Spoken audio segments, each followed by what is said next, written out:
यहाँ पर हम टॉपिक देखेंगे संविधान का निर्माण है किस तरीके से होता है, यानी मेकिंग ऑफ कॉन्स्टिट्यूशन।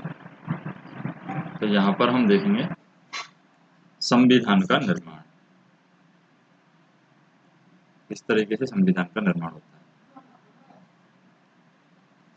संविधान का निर्माण, तो संविधान का निर्माण होता है तो सबसे पहले हम बात करते हैं कि संविधान का जब निर्माण होता है तो सबसे पहले मांग होती है संविधान सभा की। तो सबसे पहले बात करते हैं हम संविधान सभा की मांग। तो यहाँ पर होगी संविधान सभा की मांग। तो संविधान सभा की मांग में क्या होता है, किस तरीके से संविधान सभा की मांग की जाती है। तो भारत में संविधान सभा के गठन का विचार है सबसे पहले आता है 1934 में, पहली बार आया था, और वो एम.एन. राय ने ये प्रस्ताव रखा था कि भारत के अंदर संविधान सभा का गठन किया जाना चाहिए। और उसके बाद में यहाँ पर राय ने भारत में वामपंथी आंदोलन के ये प्रमुख नेता थे। जो वामपंथी आंदोलन था उसके प्रमुख नेता यहाँ पर एम.एन. राय थे।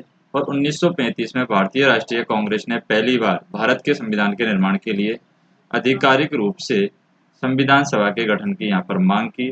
और 1938 में भारतीय राष्ट्रीय कांग्रेस की ओर से पंडित जवाहरलाल नेहरू ने घोषणा की कि स्वतंत्र भारत के संविधान का निर्माण वयस्क मताधिकार के आधार पर चुनी हुई संविधान सभा के द्वारा किया जाएगा और इसमें कोई बाहरी हस्तक्षेप नहीं होगा। नेहरू की इस मांग को अंततः ब्रिटिश सरकार ने सैद्धांतिक रूप से स्वीकार कर लिया, जिसे 1940 के अगस्त प्रस्ताव के नाम से इसको जाना गया। तो 1940 का अगस्त प्रस्ताव के नाम से इसको जाना जाता है। और सन 1942 में यहाँ पर ब्रिटिश सरकार के कैबिनेट मंत्री थे सर स्टेफोर्ड क्रिप्स, और ब्रिटिश मंत्रिमंडल के एक सदस्य और एक स्वतंत्र संविधान के निर्माण के लिए ब्रिटिश सरकार के एक प्रारूप प्रस्ताव के साथ में भारत आए थे, और इस संविधान को द्वितीय विश्व युद्ध के बाद में अपनाया गया। और क्रिप्स प्रस्ताव को मुस्लिम लीग ने अस्वीकार कर दिया, और मुस्लिम लीग की मांग थी कि भारत को 2 स्वायत्त हिस्सों में बांट दिया जाए, जिसकी अपनी अपनी संविधान सभाएं हों। अंततः भारत में क्या हुआ, एक कैबिनेट मिशन को भेजा जाता है। तो भारत में दोबारा से एक कैबिनेट मिशन को भेजा जाता है, और जो कैबिनेट मिशन भेजा गया था उसमें 3 सदस्यीय कैबिनेट मिशन भेजा गया था, जिसमें 3 सदस्य कौन कौन थे। एक तो लॉर्ड पैथिक लॉरेंस था, एक सर स्टेफर्ड क्रिप्स था, और एक ए.वी. अलेक्जेंडर था, जो कि 24 मार्च 1946 को भारत पहुंचा था। इसने अपनी योजना को 16 मई 1946 को यहाँ पर प्रकाशित किया, यानी मार्च 1946 में आ गया था ये 24 मार्च 1946 को, लेकिन अपनी योजना इन्होंने बताई 16 मई 1946 को, ये अपनी योजना को बताते हैं। फिर इस मिशन में 2 संविधान सभाओं की मांग को ठुकरा दिया गया, लेकिन उसने ऐसी संविधान सभा के निर्माण की योजना सामने रखी जिसने मुस्लिम लीग को काफ़ी हद तक संतुष्ट कर दिया था। फिर हम बात करते हैं संविधान सभा का गठन किस तरीके से होता है। तो ये तो मांग की बात करेंगे हम।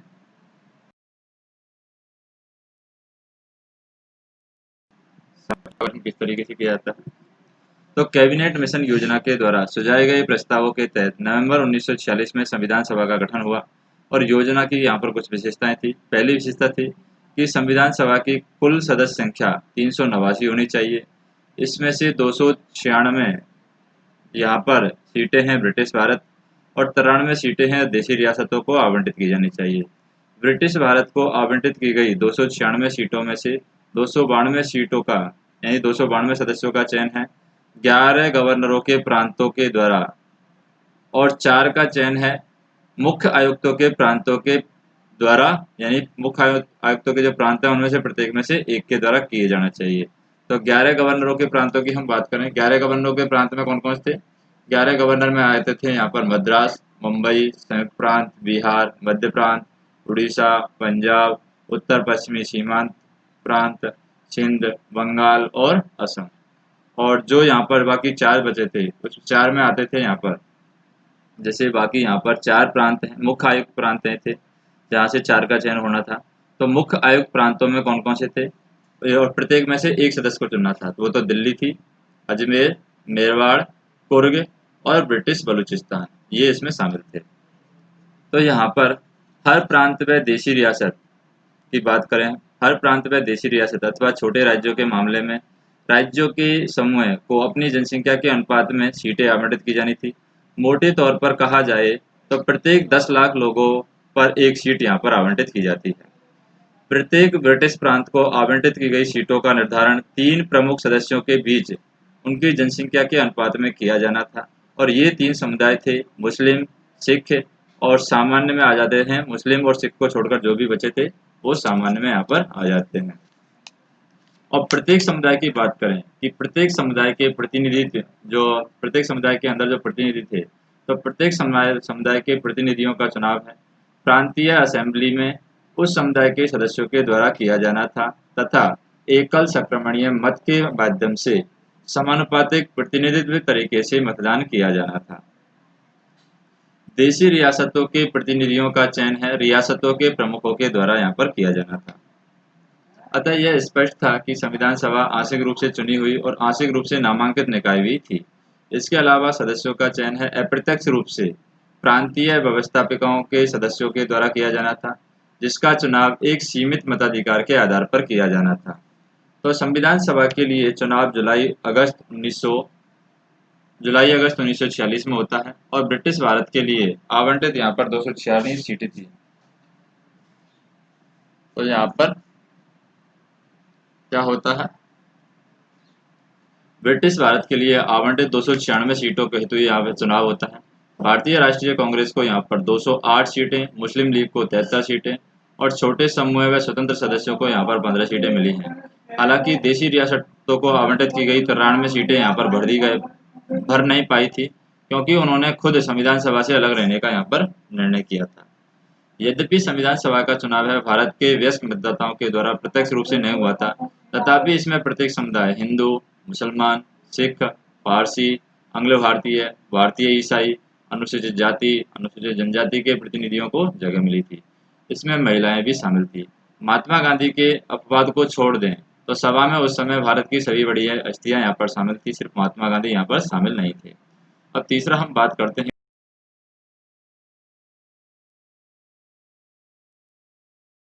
कि संविधान सभा की कार्य प्रणाली। तो संविधान सभा की कार्य प्रणाली के बारे में बात करें, संविधान सभा की पहली बैठक होती है 9 दिसंबर 1946 को। यहाँ पर संविधान सभा की पहली बैठक होती है और मुस्लिम लीग ने बैठक का बहिष्कार किया और अलग पाकिस्तान की मांग पर बल दिया। इसलिए बैठक में केवल 211 सदस्यों ने हिस्सा लिया था। फ्रांस की तरफ इस सभा के सबसे वरिष्ठ सदस्य थे डॉक्टर सच्चिदानंद सिन्हा को सभा का अस्थायी अध्यक्ष यहाँ पर चुना गया। तो फ्रांस की तरह ही यहाँ पर इस सभा के सबसे जो वरिष्ठ सदस्य थे, क्योंकि फ्रांस में भी सबसे बड़े सदस्य को ही यहाँ पर अध्यक्ष चुना गया था। इसी तरीके से यहाँ पर जब ये सभा हुई थी 9 दिसंबर 1946 को, तो यहाँ पर सच्चिदानंद सिन्हा को सभा का अस्थायी अध्यक्ष चुना जाता है और बाद में डॉक्टर राजेंद्र प्रसाद हैं संविधान सभा के अध्यक्ष निर्वाचित हुए और उसी प्रकार डॉक्टर एच सी मुखर्जी हैं और वी.टी. कृष्णामाचारी हैं सभा के उपाध्यक्ष निर्वाचित हुए। दूसरे शब्दों में संविधान सभा के 2 उपाध्यक्ष थे, एक तो कौन थे, डॉक्टर एच सी मुखर्जी थे और दूसरे थे वी.टी. कृष्णामाचार्य। अब इसके उद्देश्य प्रस्ताव की बात करें, इसकी कार्यप्रणाली में सबसे पहले आता है उद्देश्य प्रस्ताव। उद्देश्य प्रस्ताव, तो उद्देश्य प्रस्ताव की हम बात करते हैं। 13 दिसंबर 1946 को पंडित नेहरू ने सभा में ऐतिहासिक उद्देश्य प्रस्ताव पेश किया।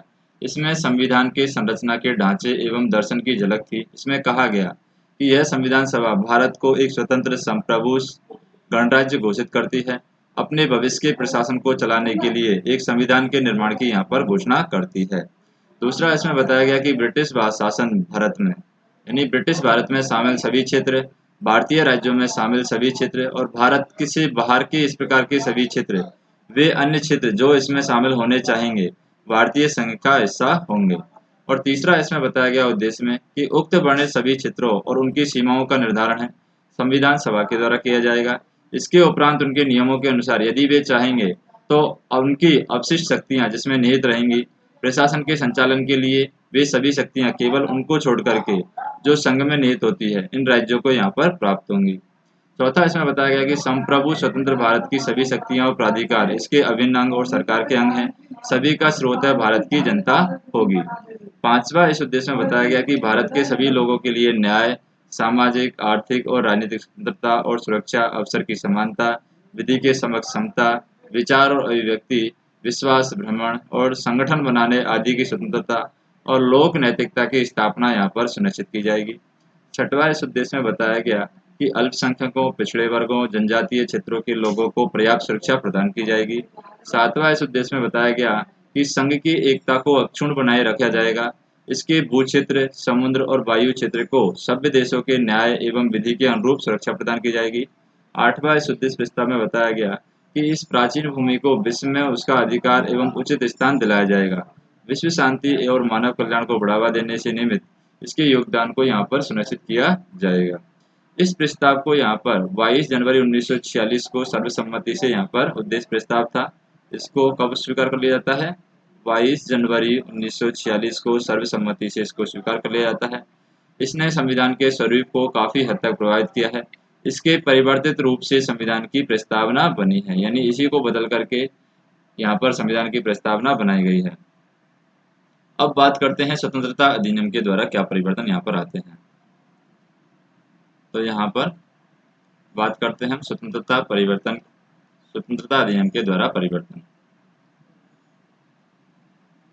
स्वतंत्रता अधिनियम के द्वारा परिवर्तन क्या आता है?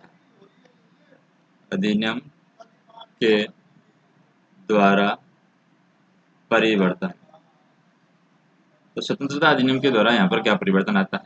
संविधान सभा ने खुद को अलग रखने वाली देशी रियासतों के प्रतिनिधि धीरे धीरे इसमें शामिल होने लगे और 28 अप्रैल 1947 को 6 राज्यों के प्रतिनिधि सभा के सदस्य यहाँ पर बन गए थे।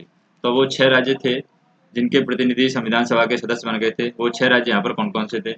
इसमें था बड़ौदा, बीकानेर, जयपुर, पटियाला, रीवा और उदयपुर। ये 6 राज्य थे जो कि संविधान सभा के सदस्य बन जाते हैं।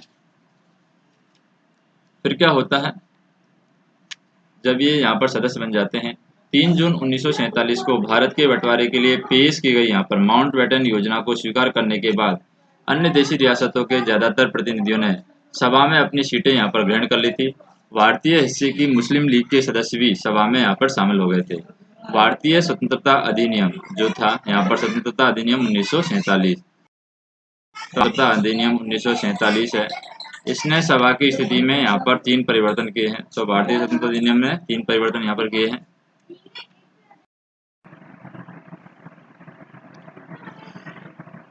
तो यहाँ पर हम बात करें स्वतंत्रता अधिनियम, जो भारत स्वतंत्रता अधिनियम था 1947।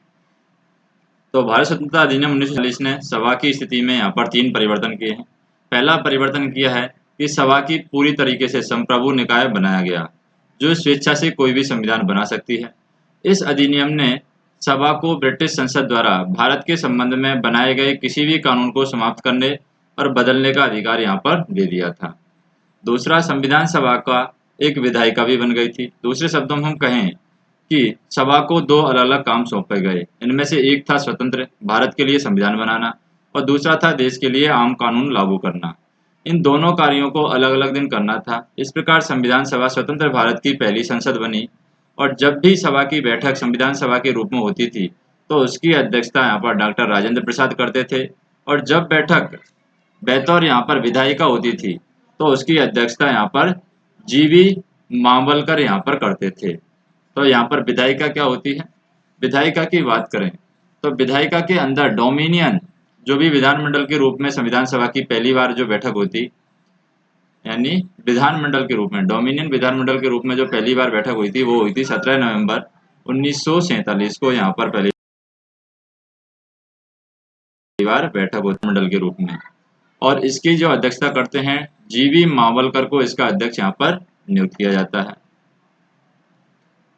उसके बाद में क्या होता है, यहाँ पर संविधान सभा है 26 नवंबर 1949 तक इन दोनों रूपों में कार्य करती रही और इस समय तक संविधान निर्माण का कार्य पूरा हो चुका था। तो 26 नवंबर 1949 तक यहाँ पर कार्य है, संविधान निर्माण का जो भी कार्य था वो पूरा हो गया था। उसके बाद में हम बात करें मुस्लिम लीग के जो सदस्य थे, यानी पाकिस्तान में शामिल हो चुके क्षेत्रों में आ जाता है मुस्लिम लीग। तो मुस्लिम लीग के सदस्य कौन थे? जो पाकिस्तान में यहाँ पर शामिल हो गए थे। तो मुस्लिम लीग के जो सदस्य थे वो कौन कौन से थे जो पाकिस्तान में शामिल हो गए थे? पश्चिमी पंजाब, पूर्वी बंगाल, उत्तर पश्चिमी सीमांत प्रांत, सिंध, बलूचिस्तान और असम का सिलहट जिला और पाकिस्तान के लिए एक अलग संविधान सभा की यहाँ पर गठन की गई, जिसका नाम था मुस्लिम लीग। तो यहाँ पर भारतीय संविधान सभा से अलग हो गए थे और इनकी वजह से सन 1946 में माउंटबेटन योजना के तहत तय की गई सदस्यों की कुल संख्या है 389 सीटों की बजाय अब 299 तक आ पहुंची थी।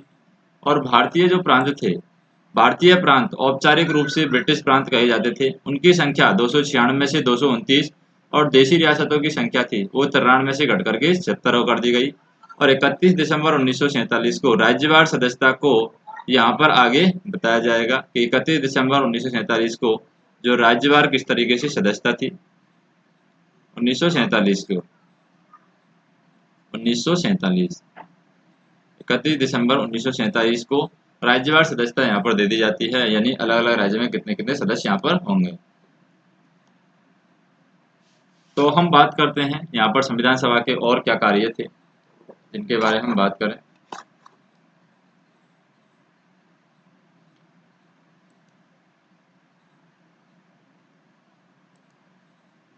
तो यहाँ पर क्या कार्य थे इसके बारे में बात करते हैं,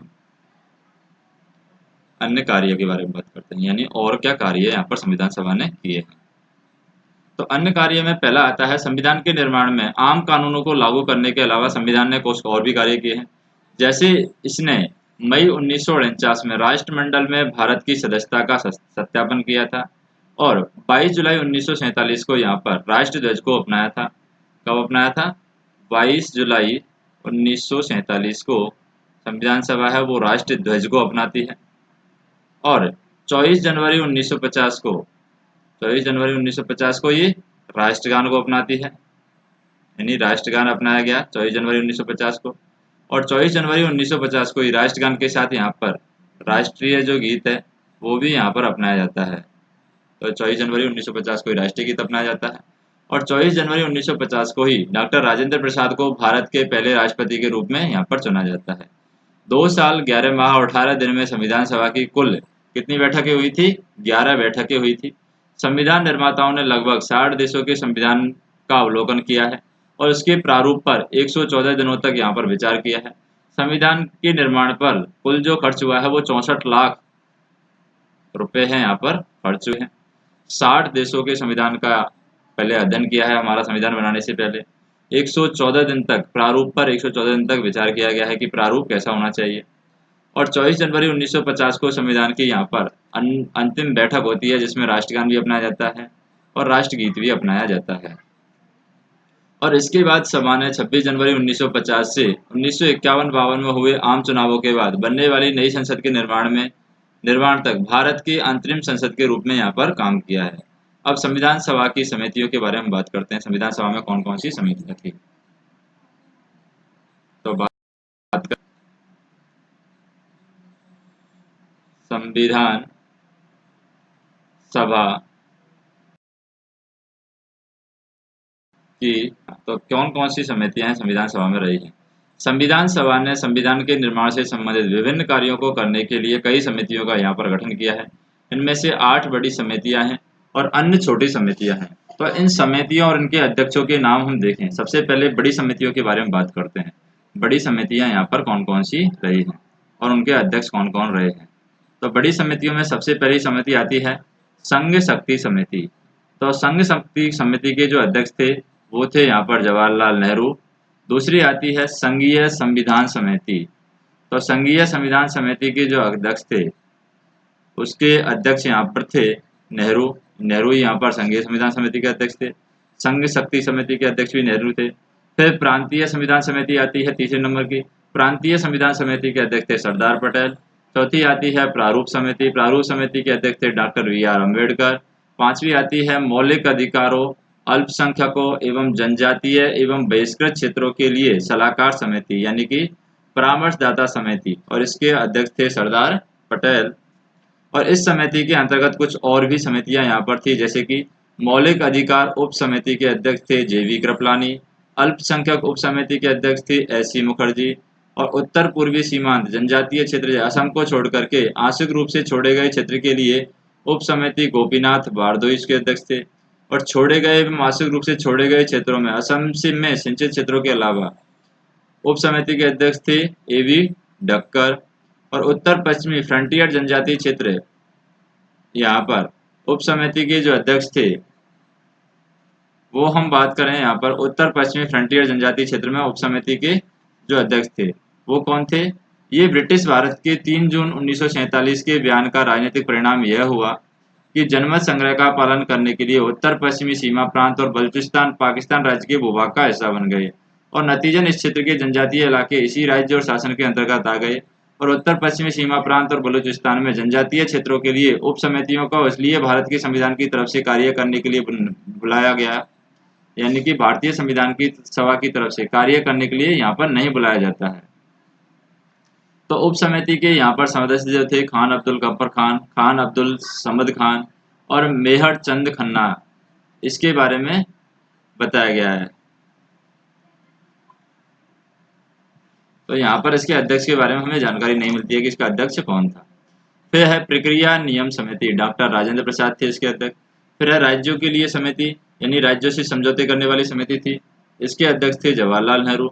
और एक थी संचालक समिति, यानी संचालन समिति थे, इसके डॉक्टर राजेंद्र प्रसाद अध्यक्ष रहे हैं।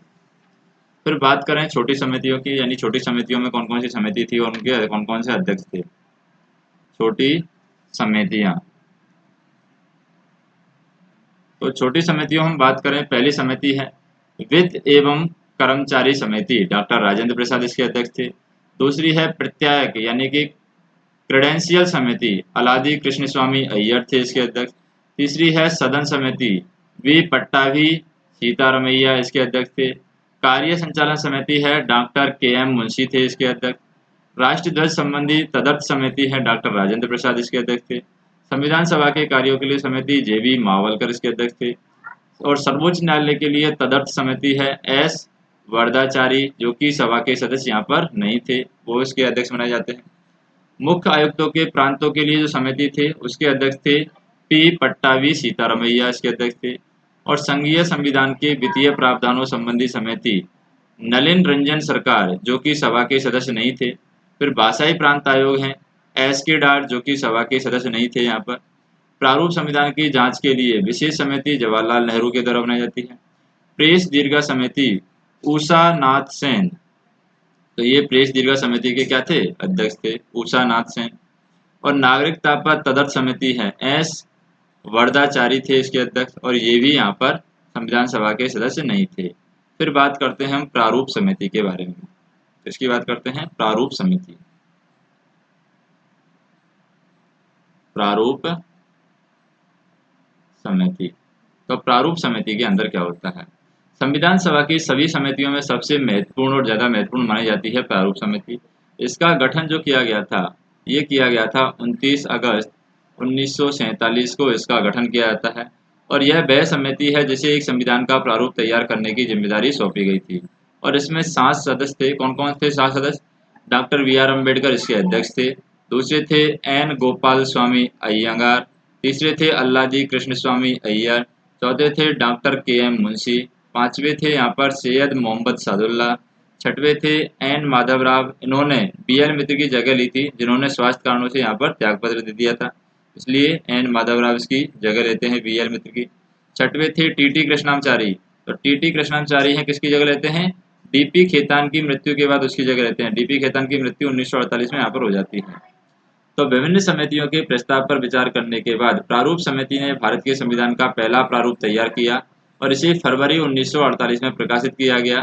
तो फरवरी 1948 में पहला प्रारूप है यहाँ पर प्रकाशित किया जाता है। और भारत के लोगों को इस प्रारूप पर चर्चा करने और संशोधन का प्रस्ताव देने के लिए 8 माह का यहाँ पर समय दिया गया। लोगों की शिकायतें, आलोचनाएं और सुझावों के परिप्रेक्ष्य में प्रारूप समिति ने दूसरा प्रारूप यहाँ पर तैयार किया और दूसरा प्रारूप आया था अक्टूबर 1948 को यहाँ पर प्रकाशित होता है। और प्रारूप समिति ने अपना प्रारूप तैयार करने में 6 माह से भी कम का समय लिया और इस दौरान उसकी कितनी बैठकें हुई? टोटल 6 महीने के अंदर। यहाँ पर फरवरी से अक्टूबर में 6 महीने के अंदर उसने क्या किया? 41 बैठकें की और दोबारा से इसको प्रारूप को तैयार करने में सिर्फ उनको बहुत कम समय लगा था, यानी 6 माह से कम समय लगा था। फिर संविधान का प्रभाव में आना। अब बात करते हैं संविधान कब से प्रभाव में आता है। संविधान का प्रभाव में आना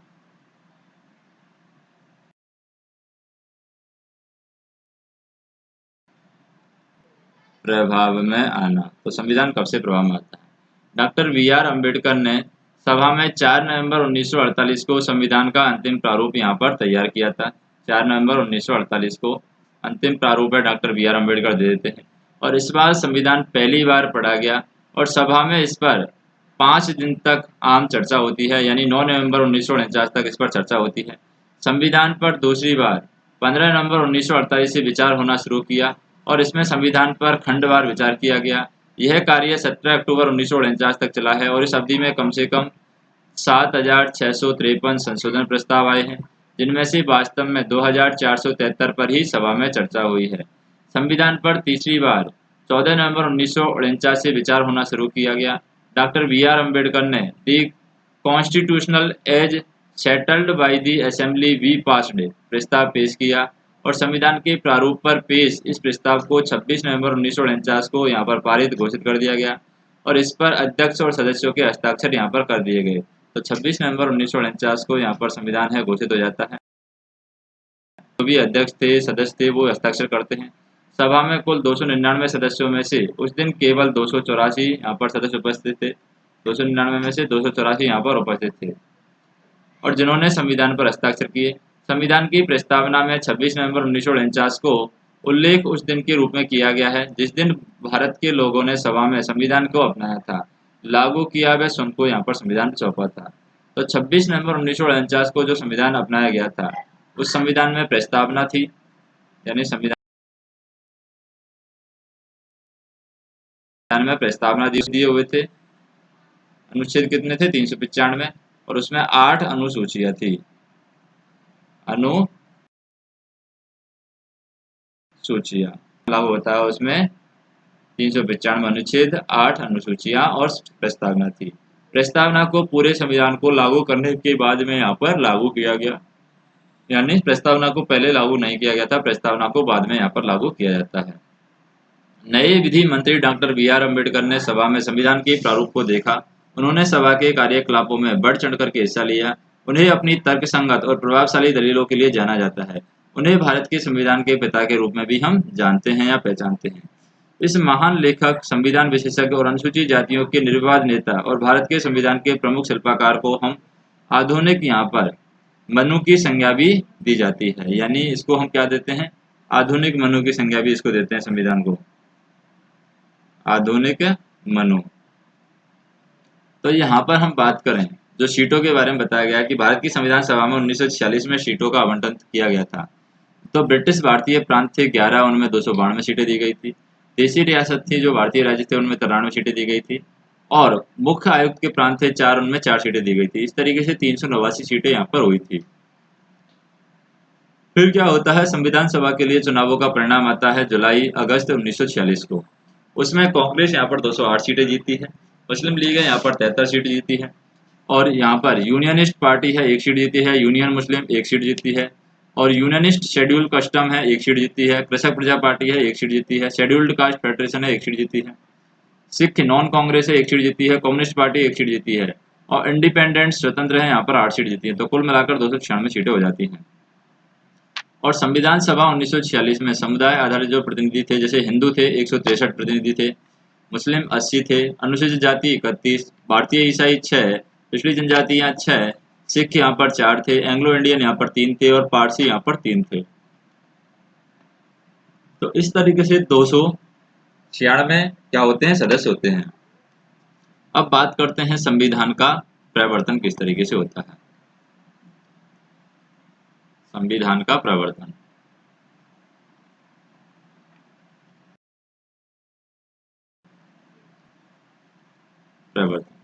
तो संविधान के प्रवर्तन की हम बात करें, 26 नवंबर 1949 को नागरिक चुनाव, तदर्थ संसद और अस्थायी और प्रवर्तनशील नियम और छोटे शीर्षकों से जुड़े हुए कुछ प्रावधान, जैसे कि अनुच्छेद 5 में, 6 में, 8 में, 9 में, 20 में, 6 में, 8 में।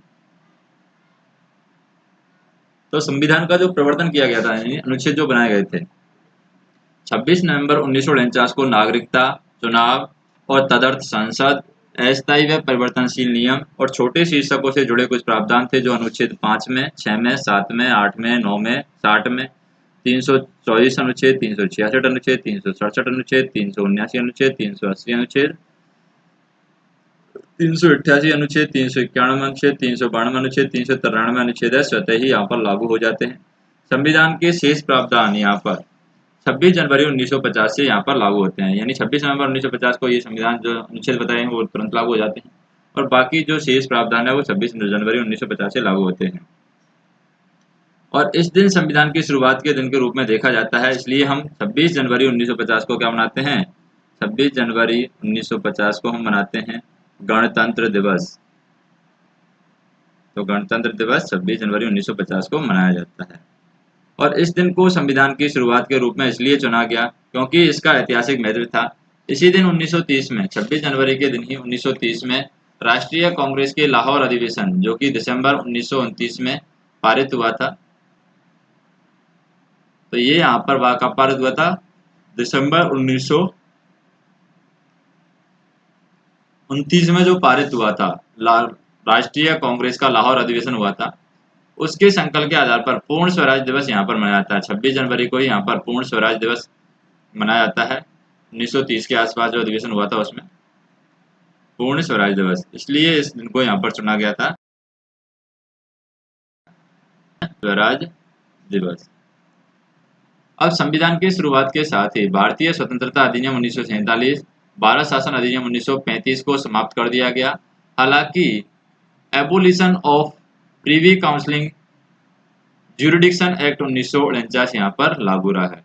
फिर संविधान सभा की यहाँ पर आलोचना की गई है, तो वो आलोचना किस तरीके से यहाँ पर की गई है उसके बारे में बात करते हैं। संविधान सभा की आलोचना।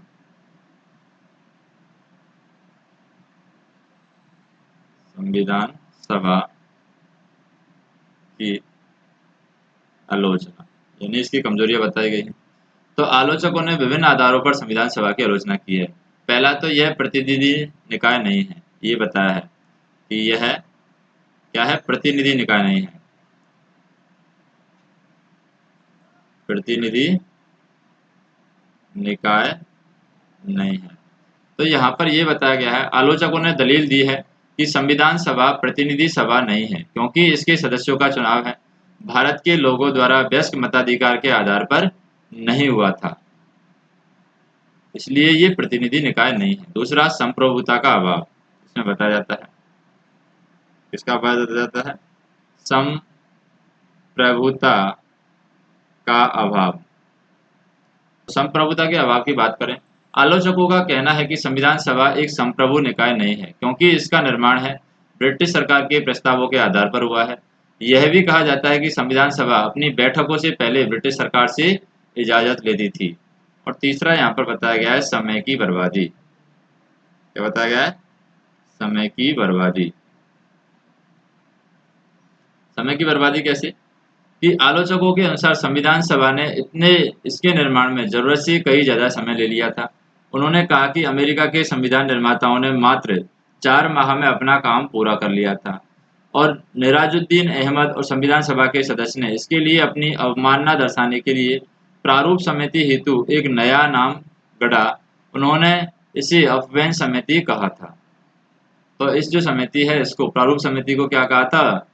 निराजुद्दीन अहमद ने, संविधान सभा के सदस्य थे ये, इन्होंने इसके लिए अपनी अवमानना दर्शाने के लिए, यानी ये प्रारूप समिति को नहीं मानते थे, इसलिए अवमानना दर्शाने के लिए प्रारूप समिति को इन्होंने क्या कहा था? अपवहन समिति इन्होंने कहा था। फिर बात करें, चौथा नंबर का आता है इसमें कांग्रेस का प्रभुत्व, यानी आलोचक इसमें बताते हैं कांग्रेस का प्रभुत्व, कांग्रेस का बोलबाला था यहाँ पर। तो कांग्रेस के प्रभुत्व की बात करें, आलोचकों का आरोप है कि संविधान सभा में कांग्रेसियों का प्रभुत्व था। ब्रिटेन के संविधान विशेषज्ञ ग्रैनविले ऑस्टिन ने टिप्पणी की कि संविधान सभा एक दलीय देश का एक दलीय निकाय है, सभा ही कांग्रेस है और कांग्रेस ही भारत है। फिर वकीलों और राजनीतिज्ञों का प्रभुत्व की बात करते हैं, पांचवा, वकीलों व राजनीतिज्ञों का प्रभुत्व, राजनीतिज्ञों का प्रभुत्व। तो वकीलों और राजनीतिज्ञों के प्रभुत्व में क्या होता है? यह भी कहा जाता है कि संविधान सभा में वकीलों और नेताओं का बोलबाला था। उन्होंने कहा कि समाज के अन्य वर्गों को पर्याप्त प्रतिनिधित्व यहाँ पर नहीं मिला है, इसके अनुसार संविधान के आकार और उसकी जटिल भाषा के पीछे भी यही मुख्य कारण है। और छठा यहाँ पर कारण बताया गया, छठे हिंदुओं का, तो हिंदुओं के प्रभुत्व में क्या बताया गया है। कुछ आलोचकों के अनुसार संविधान सभा में हिंदुओं का वर्चस्व था। लॉर्ड विस्काउंट ने इसे हिंदुओं का निकाय कहा है।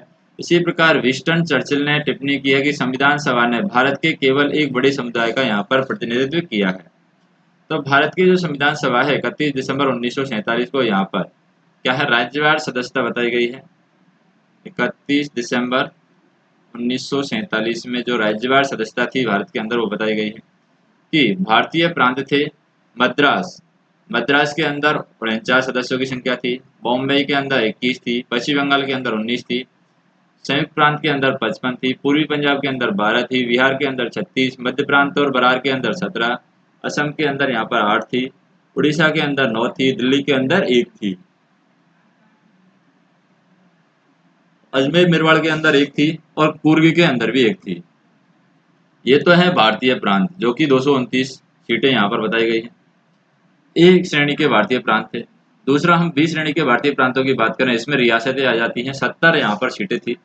अलवर में 1 थी, बरोड़ा में 1 थी, बरोड़ा में 3 थी यहाँ पर, भोपाल के अंदर 1 थी, बीकानेर के अंदर 1 थी, कोचीन के अंदर 1 थी, ग्वालियर के अंदर 4 थी, इंदौर के अंदर 1 थी, जयपुर के अंदर 3 थी, जोधपुर के अंदर 2 थी, कोल्हापुर के अंदर 1 थी, कोटा के अंदर 1 थी, मयूरभंज के अंदर 1 थी, मैसूर के अंदर 7 थी, पटियाला के अंदर 2 थी, रेवा के अंदर 2 थी, और त्रिवेणकोर के अंदर 6 थी, उदयपुर के अंदर 2 थी, सिक्किम और बरारकोर के समूह के अंदर 1 थी, त्रिपुरा, मणिपुर, खासी राज्य समूह के अंदर 1 थी, उत्तर प्रदेश और राज्य समूह के अंदर 1 थी, पूर्वी राज्य समूह के लिए 3 थी यहाँ पर, और मध्य भारत राज्य समूह बुंदेलखंड और मालवा सहित 3 थी, पश्चिमी भारत राज्य समूह में 4 थी, गुजरात राज्य समूह में 2 थी, दक्कन और मद्रास राज्य समूह में 2 थी, पंजाब राज्य समूह में 3 थी, पूर्वी राज्य समूह में 4 थी, पूर्वी राज्य समूह फर्स्ट के अंदर यहाँ पर कितनी थी, 3 थी, और शेष राज्य समूह में यहाँ पर 4 थी। तो इस तरीके से 299 सीटें यहाँ पर कंप्लीट होती हैं। अब सत्र की बात करें, टोटल 11 सत्र यहाँ पर लगे हैं। तो 11 सत्र कौन कौन से लगे हैं, जैसे कि संविधान सभा का जो पहला सत्र लगा है वो लगा था 9 से 23 दिसंबर 1946 को। उसके बाद में दूसरा सत्र जो लगा है संविधान सभा का वो लगा था 20 से 25 जनवरी 1947 को। फिर तीसरा सत्र लगा है 28 अप्रैल से 2 मई 1947। चौथा सत्र लगा है 14 से 31 जुलाई 1947। पांचवा सत्र लगा है 27 जनवरी 1914 से 30 अगस्त 1947। छठा सत्र लगा था 27 जनवरी 1948। सातवां सत्र जो लगा है वो 4 नवंबर 1948 से 8 जनवरी 1949 तक लगा है। और आठवां सत्र लगा है 16 मई से 16 जून 1949। नवा सत्र लगा है 30 जुलाई से 18 सितंबर 1949। 10वां सत्र लगा है 16 से 17 जुलाई 16 से 17 10वां सत्र लगा है 6 से 17 अक्टूबर 1949। और 11वां यहाँ पर सत्र लगा है 14 से 26 जनवरी 1949 को। तो यहाँ पर सभा है 24 जनवरी 1950 को पुनः बैठक हुई, जबकि सदस्यों ने भारत के संविधान पर अपने हस्ताक्षर यहाँ पर किए थे। अब कुछ तथ्य यहाँ पर बताए गए हैं। क्या तथ्य है यहाँ पर? पहला तथ्य कि संविधान सभा के द्वारा हाथी को प्रतीक के रूप में अपनाया गया था, यानी हाथी को मोहर के रूप में संविधान सभा के द्वारा अपनाया जाता है। और सर BN राव को संविधान सभा के लिए संवैधानिक सलाहकार यानी कानूनी सलाहकार के रूप में यहाँ पर नियुक्त किया गया था BN राव को। HVR अय्यकर को संविधान सभा का सचिव नियुक्त किया गया था। LN मुखर्जी को संविधान सभा का मुख्य प्रारूपकार यानी चीफ ड्राफ्टमैन यहाँ पर नियुक्त किया गया था। प्रेम बिहारी नारायण है यहाँ पर, प्रेम बिहारी नारायण रायजादा, उन्होंने इनको भारतीय संविधान के प्रमुख सुलेखक थे और मूल संविधान एक प्रभावमय शैली में इनके द्वारा हस्तलिखित किया गया है। तो प्रेम बिहारी नारायण रायजादा हैं जिन्होंने भारतीय संविधान को लिखा है, यानी इटालिक श्रेणी में, इटालिक शैली के अंदर इसको लिखा है। मूल संस्करण का सौंदर्यीकरण और सजावट शांति निकेतन के कलाकारों ने किया है, जिसमें मंदलाल बोस और व्यूहर राम मनोहर सिन्हा थे।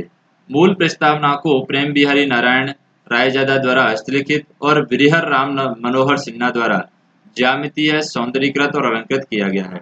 मूल संविधान के हिंदी संस्करण का सुलेखन बसंत कृष्ण वैद्य द्वारा किया गया है, जिसे नंदलाल बोस ने सुंदर ढंग से अलंकृत एवं ज्यामितीय किया है।